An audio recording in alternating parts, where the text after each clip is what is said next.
face the camera, please. Yes. Is right here good? Yeah, something like that's good. Okay. So you guys were okay back home with all the flooding? My house flooded a bit, but since it's flooded before, we actually took the wood up in the house, and now it's concrete floor that my dad stained and waxed. So when it floods, we just kind of move the couches to the opposite side of the house, and then take the rug, the throw rug that's under their bed, under my parents' bed, and like either put it on top or just move it out of the way. Mm-hmm. And so my dad takes a wet dry shop vacuum and Just sucks it all up, and then it's good to go. And I mean, the garage is like a mini lake, but other than that, it's fine. So we're good on that one. Did you get any? No, we're really fortunate where we are.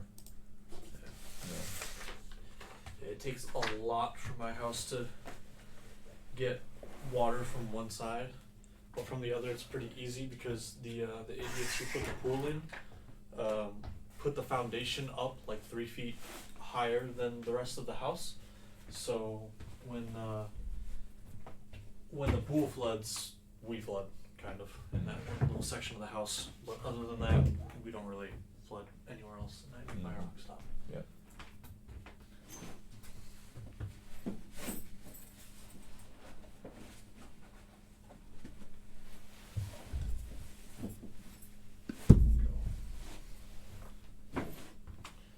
All right, let's get going. Yes.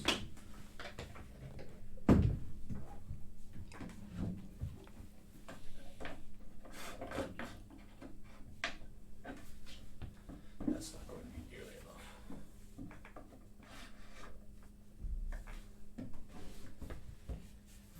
Yeah, I was thinking that I saw you the other day playing in orchestra. You're playing with a really high end pen. Yes. And did we talk about that? I don't think so.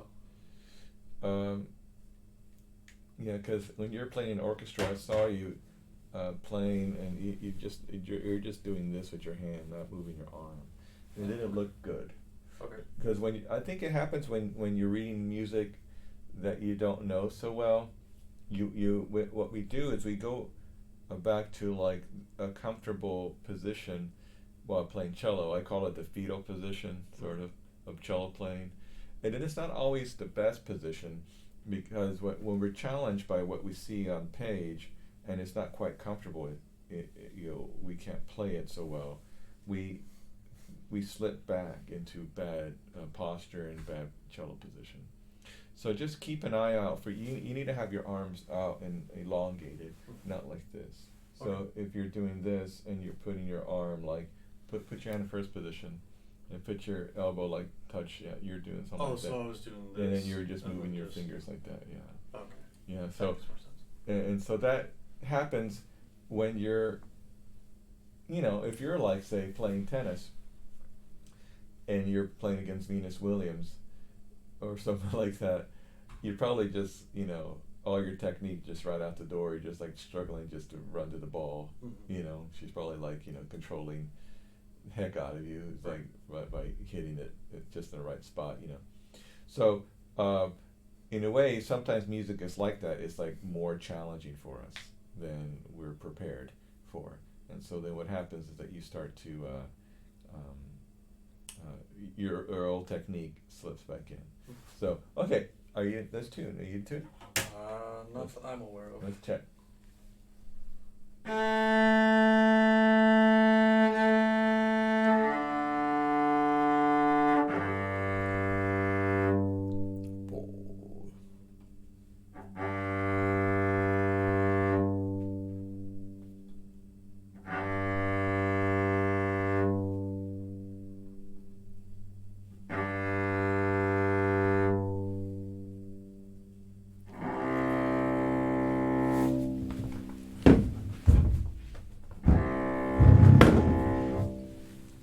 Okay, good.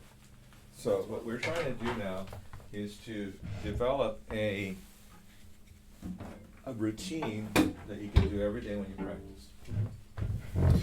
And last week we were talking about also just a daily practice routine. Within that practice session, then we have things that we should do like every day. So I'm going to write this down because I've noticed that I tend to forget important things like this and then end up not doing them. right. Well, remember, you always have the video to review. Yes. So if you feel like you missed something, go back to the video. You don't have to watch the whole thing. You can scan through and also write down in a notebook the times that you feel are more important. Yeah, it helps to just have it there in writing with me. And also in writing, it's kind of like a contract. Like you're writing what you're thinking, and I think in a way it becomes more real. Because you're writing it down, you're thinking about it, and the act of writing solidifies your thought. I'm in the process of writing a book when I'm not, busy with other things, and it works for the same thing, and it's just like I've got so many things in my head, and then I write it all down, and I'm good to go. And I'm. Is it about a cello professor who's also like works for the CIA? No, but that might be the next one. No, I would read that. That'd be kind of fun. It's like that'd be cello professor by interesting day, CIA agent in the summer. That'd be interesting to write. It will work, because what if like the cello professor goes off to like music festivals and strategic spots like in Tehran, and like it looks like I'm just like spreading the gospel of classical music, and then but behind the scenes I'm like gathering information and stuff. That'd be interesting. Because I'm gonna meet people who sponsor my concerts, and they're like part of like evil organizations. Yeah, musician / CIA operative / assassin. Right. See how that goes. I kill people with like the C string or something. Yeah, just. Anyway, okay, we digress, but that'll be kind of fun. We'll talk about your book soon. Anyway, so remember what I said last week. I think you weren't there because you missed last week. Yes, I was at a musicianship test. Okay, so here's what I said last week, and I'll try to make it a short story, but about practicing.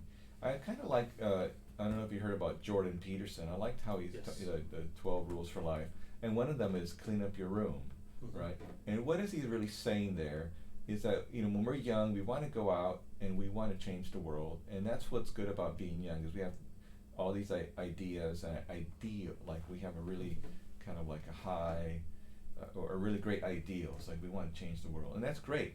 But he suggests, cleaning your room, which means it's kind of a metaphor for like cleaning up your own life, put yourself in order, and then after that you could, when you help somebody, it makes more sense.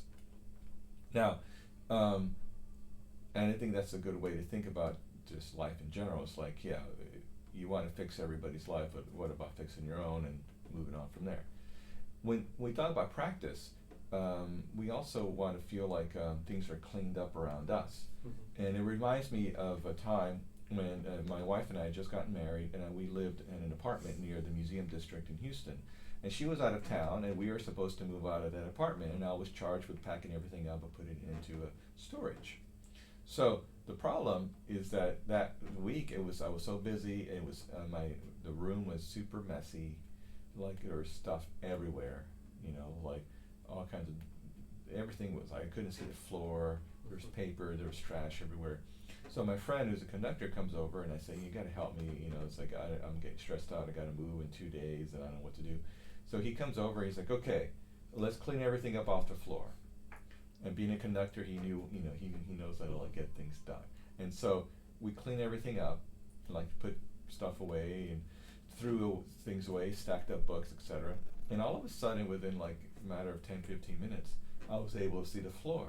Yeah, sure, there was like a whole bunch of things stacked here and there and whatever, but because I could see the floor, I was able to like think more clearly and able to understand. It's like, okay, I got books here, I got clothes there, I got dishes here, I got etc. Like I knew how to categorize You the next sort step. it all out and then take each one on its own. Exactly, because I could see the floor.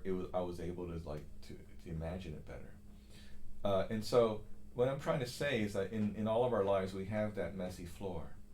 So you want to organize yourself with at least a way to understand how to see the floor. What does that mean? Well, what do we have that's like that are little things in your life? We got project due tomorrow, homework. You got like 50 pages to read. You got theory homework. For adults, we have we got to pay this bill. We got to pick up our daughter. We got to call this person. We got to or it's like lots of little things. So the same thing for young people as adults. If you let those little things go, pretty soon you have 100 little things and like 5 big things you got to take care of. And that 100 little things are just like almost impossible. Like having like 200 emails you haven't read in your email box, And it's all due by tomorrow. It's all due by tomorrow. So the big point here is try to clean up your act, clean up the floor, keep things like moving very smoothly, check things off. Along those lines, it's a good idea to have a minimum amount of practice per day that you have to do. And this is what I'm talking about mainly today, is setting reasonable baseline goals, also deadlines. And if you had a paper due tomorrow, guess what you're doing? You're writing the paper tonight. You're studying for that test tonight. If it's tomorrow, it's a test.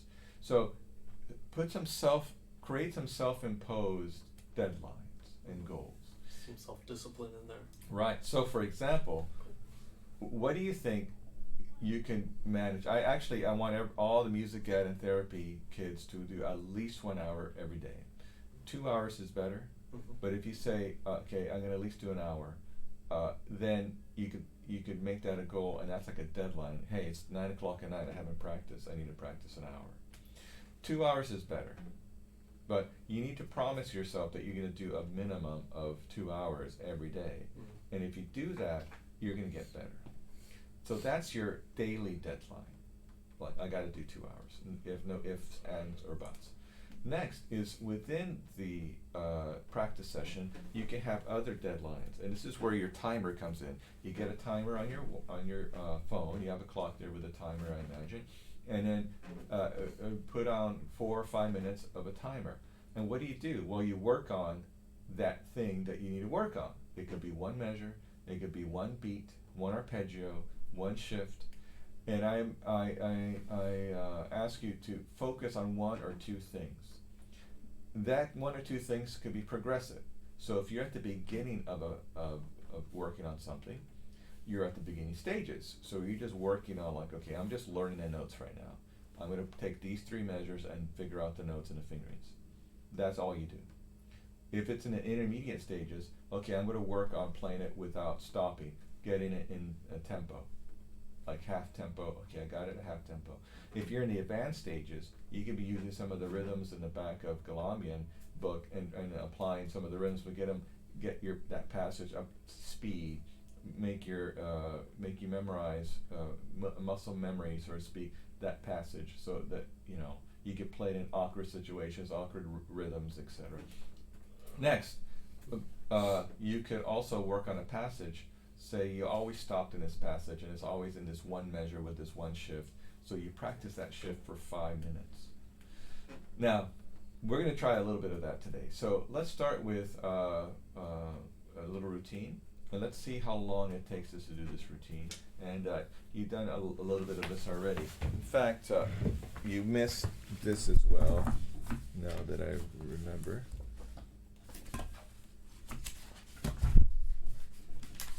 I believe this is all for you.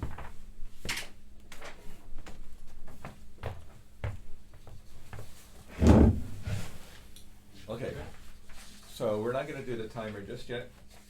All right. So let's go through the system that's going to include this. Yeah, keep it there. So hold the bow, place the bow on the bridge on the C string, like in the middle of the bow.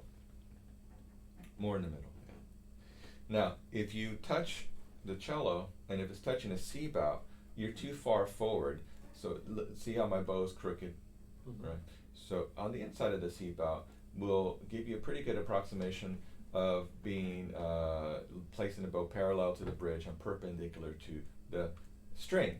Now go up and forward to the G string, up and forward to the D, and all the way to the A. Once again, if you're touching the C bout on the bottom of the C bout on the A string side, then you're a little bit crooked. So aim just right in the inside of there, and they'll give you also a good approximation of where you should go. So now go back and forth on the bridge, find that arc of the bridge. Notice that I'm going forward with my arm. See, stretching it forward. Go forward. Yeah, stretch it forward. There you go. It looks different than my arm because your arm is longer. But notice how I'm stretching my arm. See my elbow? Go forward. Go more forward and then up for you. This will also prevent you from raising your shoulder. See, though, just go forward. And do this again. Yeah, stretch out like this. Rio de Janeiro, Jesus. Yeah.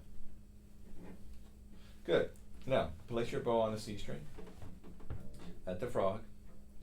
Put that weight in there. Wiggle the string right and left, left and right without any noise. Now pop. When I say pop, I'm putting the weight in and leaning already to the right. Wiggle right and left, lean to the right. Good. Now at the tip, feel like the string is down there, so you put in the weight in there, but at the frog. Wiggle right, left. At the frog, on the D string. A string, wiggle. At the frog. Wiggle. On the G string, wiggle. On the C string. For this angle, watch my elbows a little higher. Give yourself a little bit of resistance there and leverage. Good. So now look at that page and let's read what's there. You want big bows connected, but each time you play, you want that little pop. Ready, go.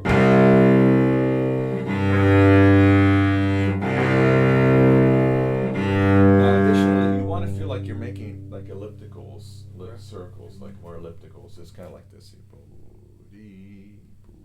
right? So it's kind of like a text bubble. See, Okay. He's like, no. Did the little like a comic book, right? Now, and lead with your upper arm.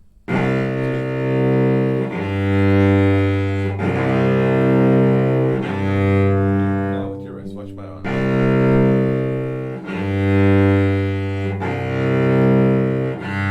that. Watch my arm. Ready, and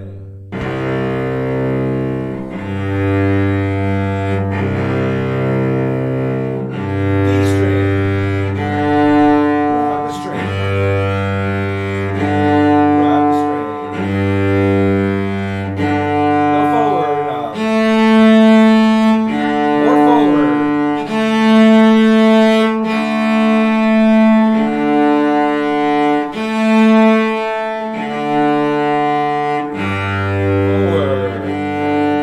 Follow the pass.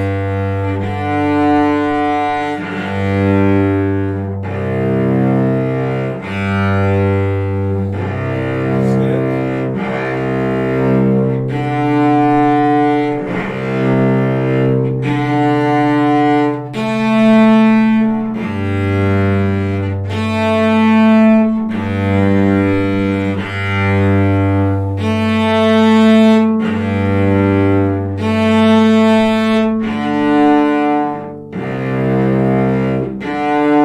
All the way to the tip. All the way to the tip.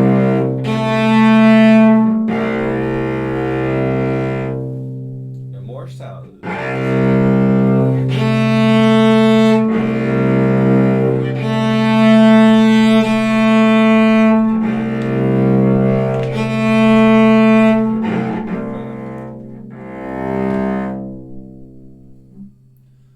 if I need a rosin? I think I need a rosin the tip. You need to rosin all the way from the bottom to the top. Rosin. There's rosin. Yes. Yeah, rosin. Yes.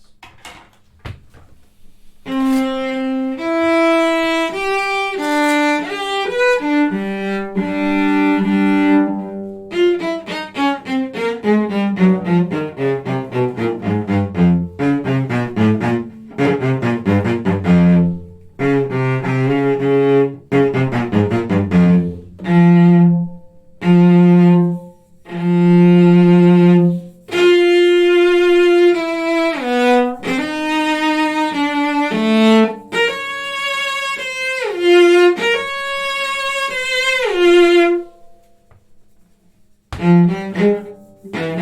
Okay.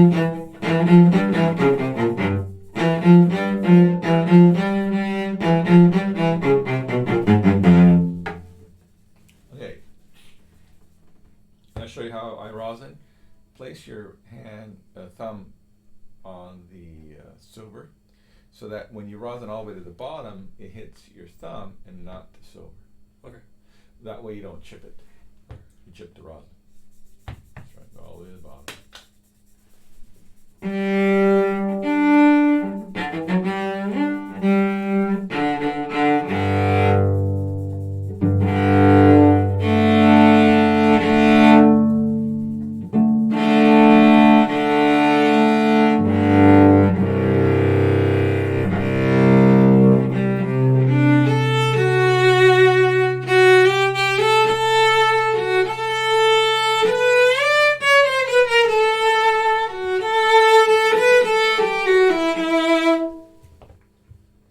Okay. It's fine now. Moving on. So now let's do the next one, which is going to be half bows. See?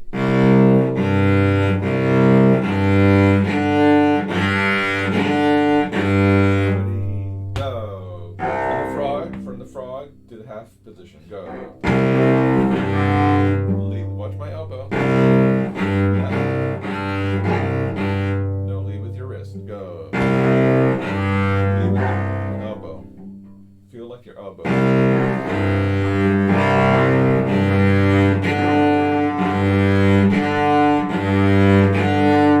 Right at the frog, so it's gonna feel Yeah, I've very never different. really played Yeah. there. Well, you get used to it. Ready and tip.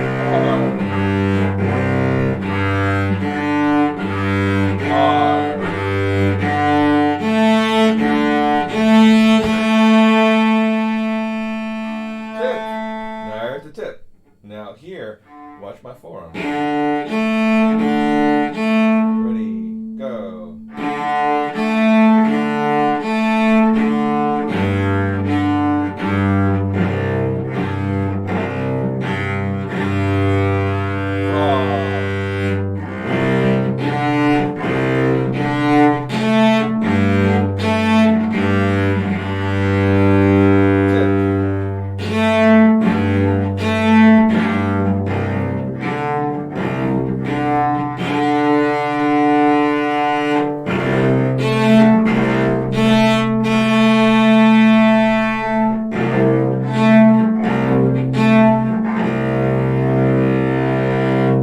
Yeah. That easy? Yes. Alright, let's turn the page. This should take you like, a few minutes to practice on your own. And so let's go to this one. Basically just open strings. Notice we have eighths, then triplets, then sixteens, and then string crossings. Okay. So the martelet bowstring, martelet means to hammer. So we want a pretty severe sounding accent, and that's that pop. Right?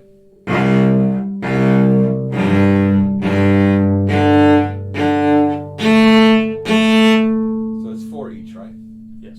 Ready, go.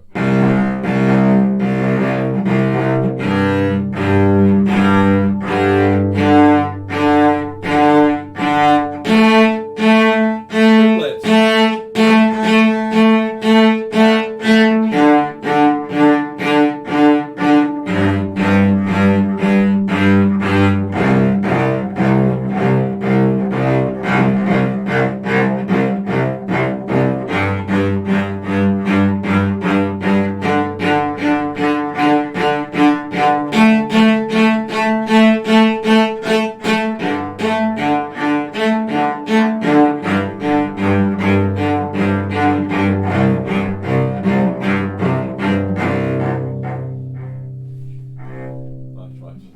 Watch. My forearms over here.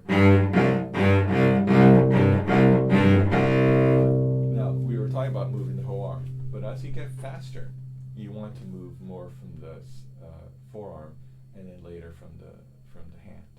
So, for example, especially with string crossings, you have to move your arm. It's just impossible. You can use your forearm, but eventually you got to use your arm when it's too far away. But fortunately, composers are nice and they don't cross strings in extreme ways so often. But on one string, for example, so you as you get faster, you start to use more forearm.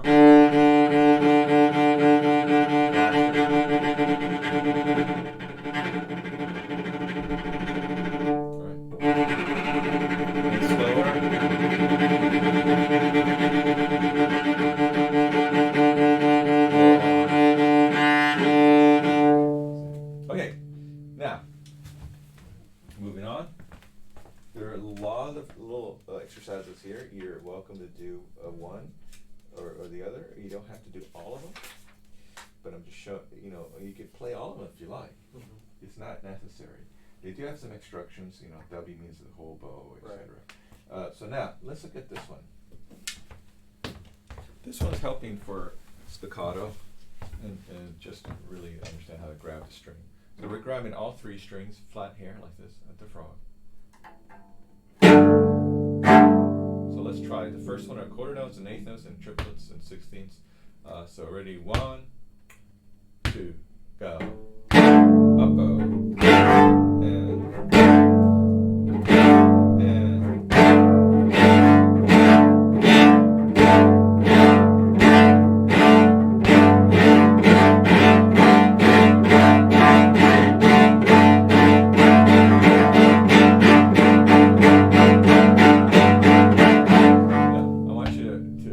On one spot of the bow near the frog, see?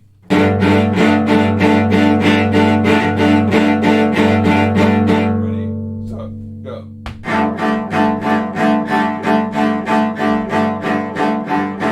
Now let's speed that up. How about triplets? Ready? Go. Now a little faster.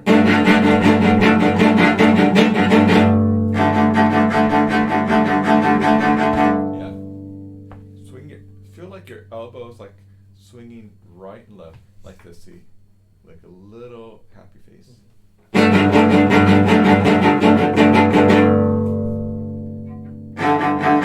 the elbow like this. Now faster. Ready, go. Yeah. So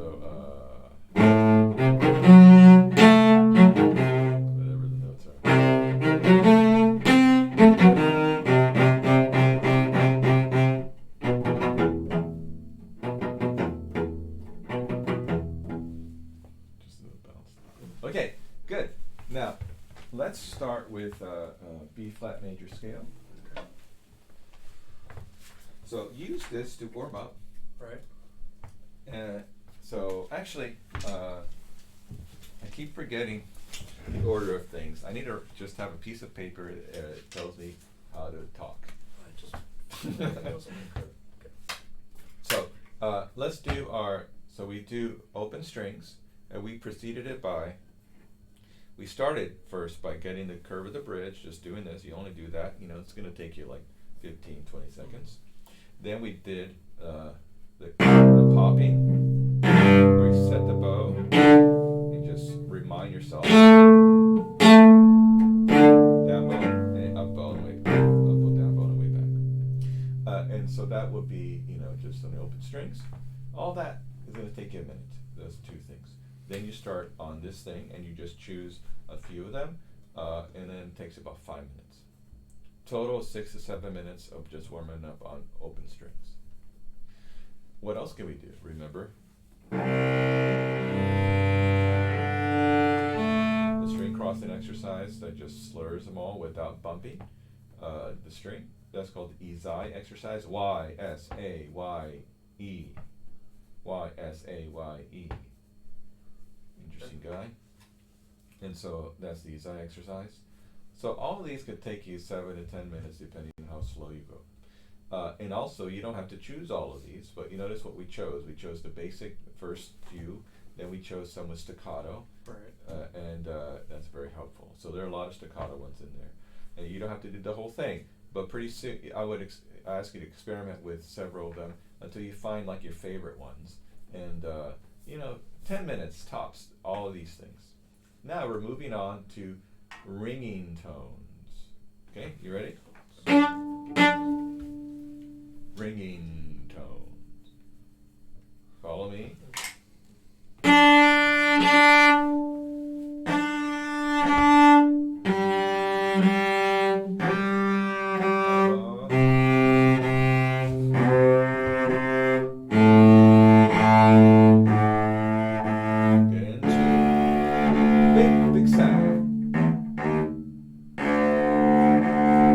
The D and A string are ringing. Fourth position.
Moving, just sway a little bit, just move a little bit.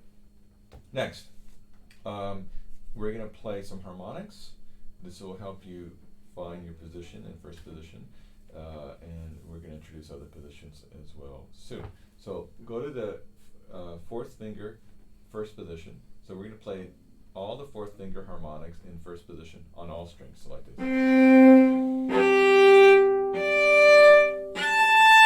Go.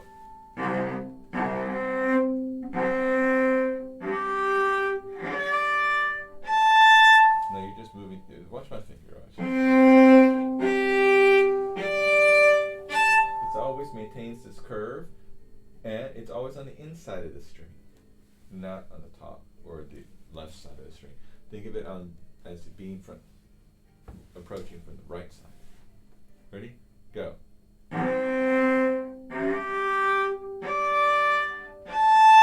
Doesn't that sound better? Mm-hmm. Now, third finger.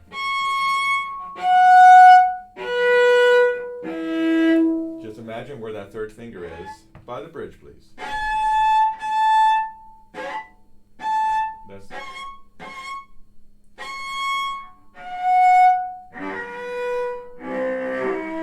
now, did you ever run track? No. I could have, but I didn't. Do you know, it's kind of an interesting thing because if you're running, like, say, the 800 meters or the 400 meters, how did they line up? They line up ahead of each other, and then right. They line up ahead of each other, and then eventually go into the far left lane. But why did they do that? To get rid of distance. Right, because the distance is obviously shorter on the inside and on the outside, so they have to compensate for that. in a way, we have something similar happening here. We have a curved fingerboard, and our fingerboards this way. So if I just go across, right,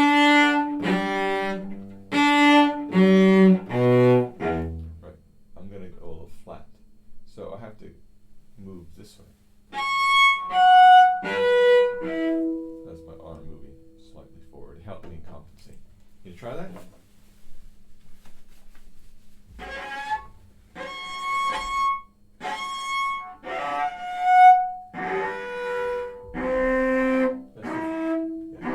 Slightly forward. Just a little bit.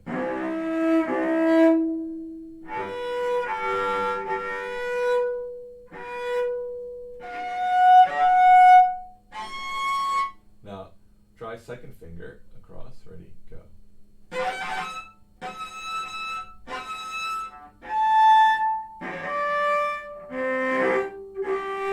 Good. So now, follow me very closely here because the first time we introduced this. So we're going to do 4, 3, 2 on the C string. Then we're going to go over to 4 on the G string, then 2 on the G string. Then we're going to try to match the 2 on the G string to the 1 on the C string. Now it sounds complicated, but let me show you like this. Now 4. Now 2.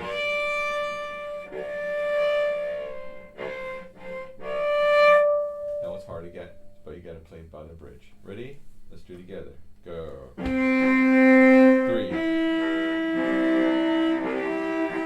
Again. Inside. 2. Now 4 on the G string. 2 on the G string. Keep your second finger down. Go to first finger on the C string. Should be the same note. Listen. Yeah. So very good. Now, just a little word to the wise. As you approach the nut, the harmonics get higher.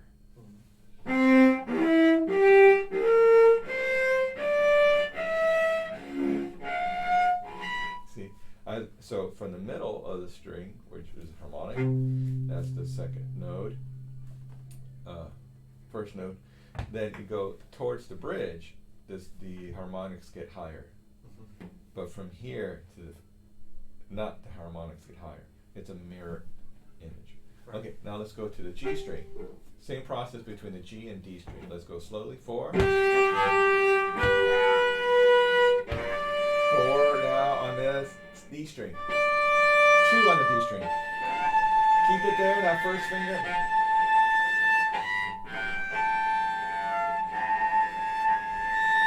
Match up.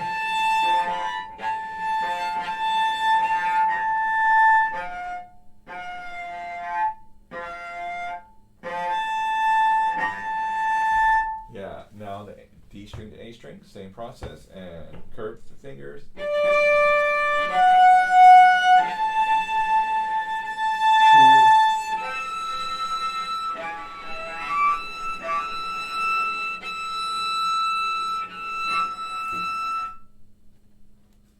Cool. Yes, it is. Now, fourth on the A string, you're going to play, we don't have a string to compare to on the E string, so we're just going to play the 2 twice and the 1 twice.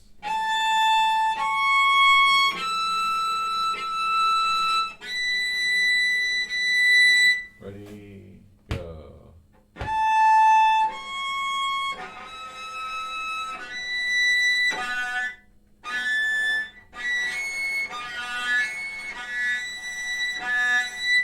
Now freeze, play third finger on the G string.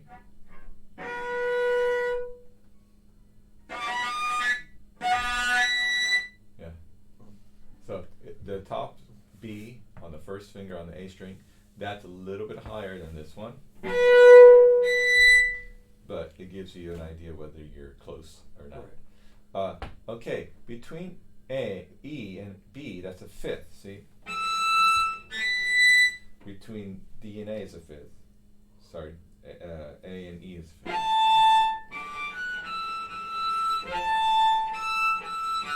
And so that's a fifth going up. Not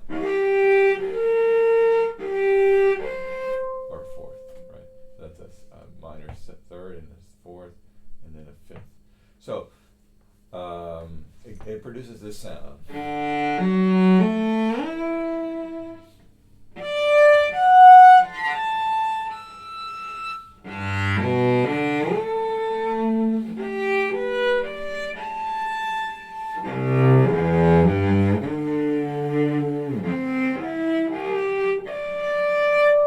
Now, why do we do this? Well, there are a couple of reasons why. One is when we press down on a harmonic, no sound comes out. So no matter how hard we press, the amount of weight doesn't have as much to do with it as the position near the bridge and then the bow speed, including the weight.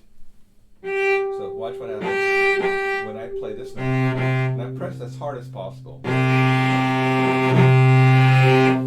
get a pretty scratchy sound, but you could hear the note, and maybe you could misconstrue that as being like a good sound, depending on the situation. Is that from the bow? Yes. Or is that from like getting the sound, is that because the bow isn't being drawn across it properly, or is it because the string is rattling so much it's like hitting the fingerboard or something? Well, in my case, it wasn't hitting the fingerboard, but sometimes that happens. Okay. When the strings are too low, Mm-hmm. say like the bridge, say it's the middle of the winter and it's really dry, your bridge may be too low. So that's when you need to get a winter bridge, especially in climates that are really cold, like up north in Minnesota, New York, etc. They need two bridges. But you're right, it could be that. But watch what happens if I overpress on harmonic. Dude, I'm gonna do the same pressure. So by playing a harmonic, you can come. Sorry to cause noise pollution. It's all right. You could get to the balance between playing near the bridge, playing with good weight, and bow speed, and.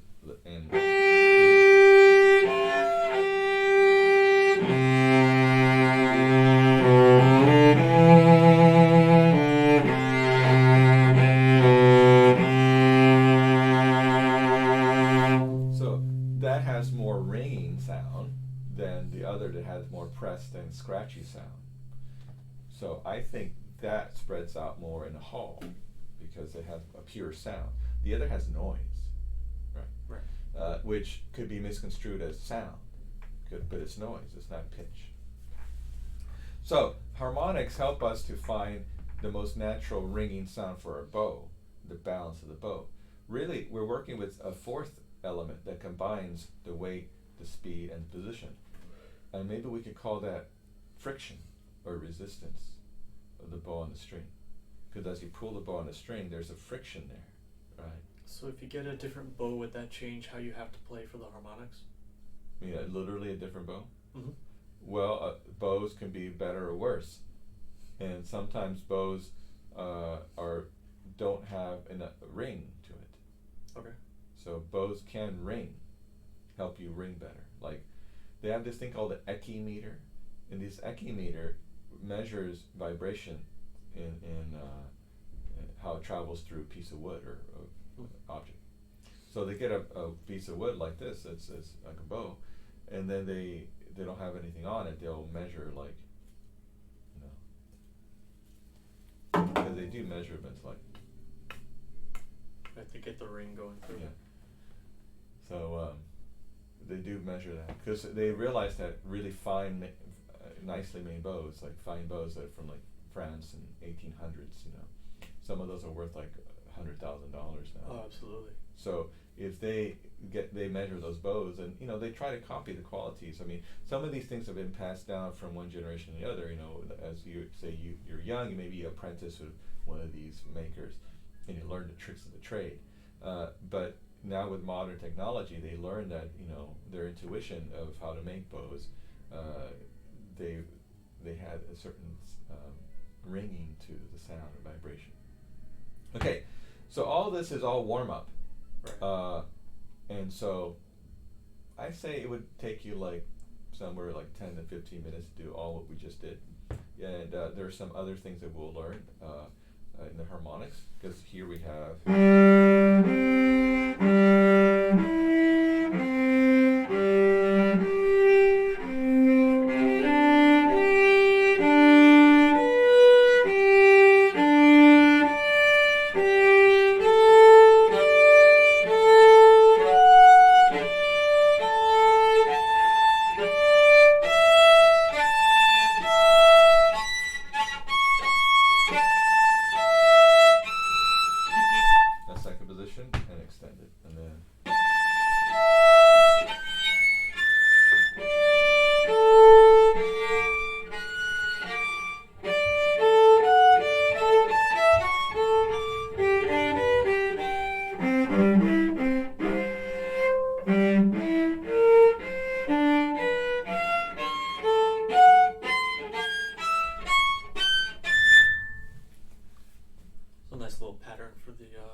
Now, just to finish up these harmonics, your not only is it good for your bow, but your fingers. It's a pretty good approximation of where your fingers should go in the first, be placed in the first 4 positions. Mm-hmm. So very good, because almost all those notes have harmonics. See?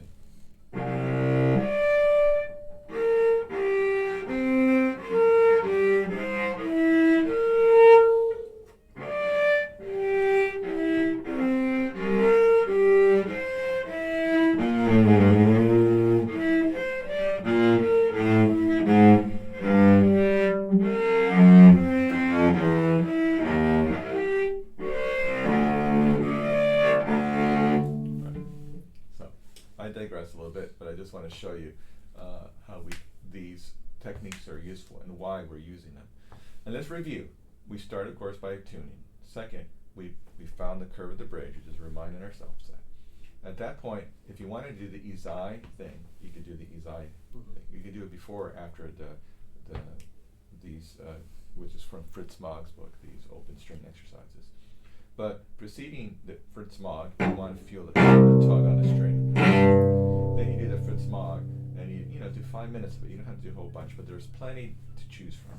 I suggest the first 2 plus like some staccato exercises, and there's plenty. You won't run out of ideas. There's like you see there are 8 pages of exercises. After that, we do the harmonics, right, or the izai, depending on the location. And then we do the harmonics, and then after that we do a scale. So let's look at a scale. How about G major? G major. All right. I'm gonna try and do it without the book. See if I have that one memorized. I hope I do. I think I do. Great. Let's do it. G major just has F sharp, right? Yes, and Okay. just as importantly, C naturals. Yes. A lot of people mess that up. Where they do F sharp and C sharp. Yeah. I'm just giving you the stats. Right. It's like in baseball. It's like, yeah, well, you can't hit a curveball. It's like, yes, I can. Well, no. 9 out of 10 times you strike out. Like, oh. So, the cool thing about baseball is that they do a lot of stats. And they just go like, hey, it's 9th inning, and this guy always strikes out with a fastball, the high inside, and with a left-hander or whatever. It's like, right. Send that guy in. Of course, it could be the World Series, and the guy could be pumped up, and hey, he's going to hit the ball out. Lucky. Right. That's that 1 out of 10 times. Exactly. But I think when we're 9 practicing, out of 10. yeah, So, right. Really?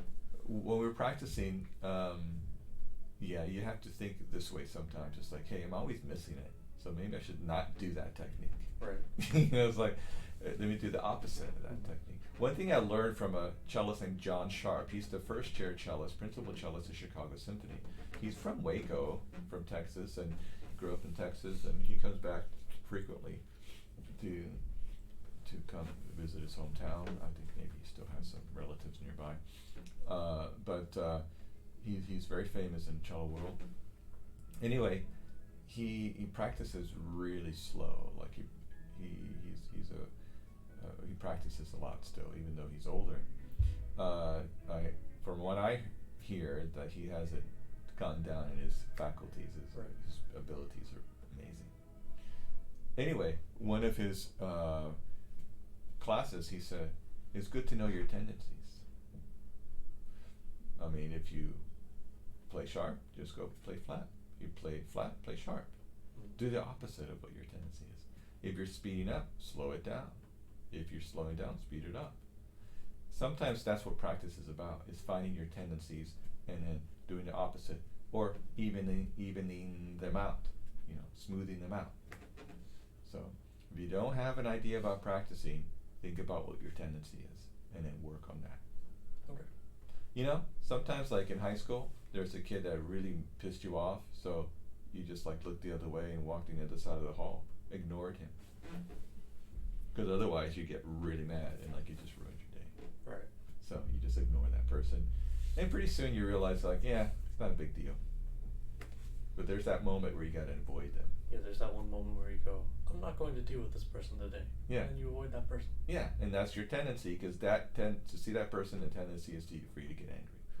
You avoid it, and then pretty soon you get over it. You grow up, and it goes away. Okay, G major. G major. Do 2 slur. 1, 2, ready, set, go. Big bows, always in front. Maybe arm, yeah. Switch out. Up bow.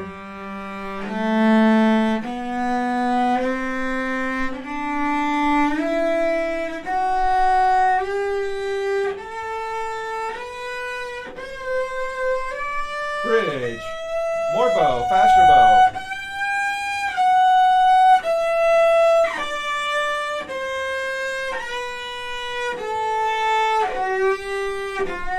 Third finger.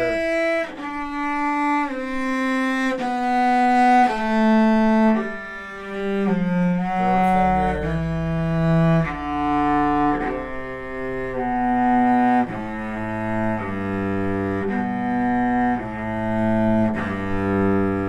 Good, let's hear a little popper. You do number 11, right? Yes. Let's play it.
shady there. Yeah. Okay, so what I want you to do is practice it for next week to play from beginning to end. Okay.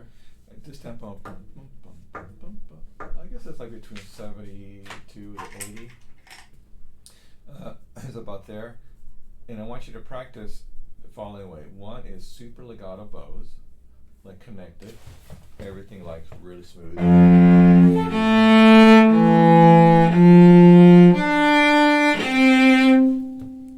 Another way is almost as slow, but with that little pop, the martelé pop, see? Lift the bow. Next is cut those bows in half. Do it legato again, but in half. And then also.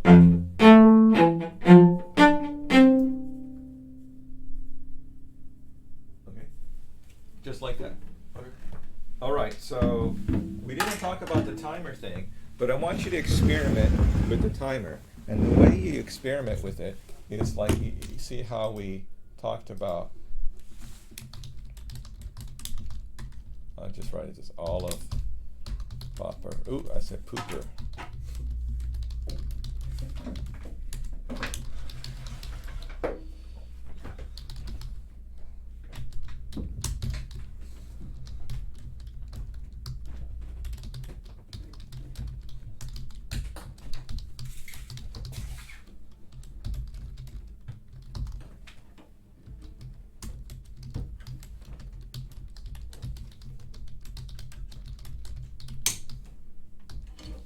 Okay, experiment with the timer. Set at 5 minutes and work on one thing.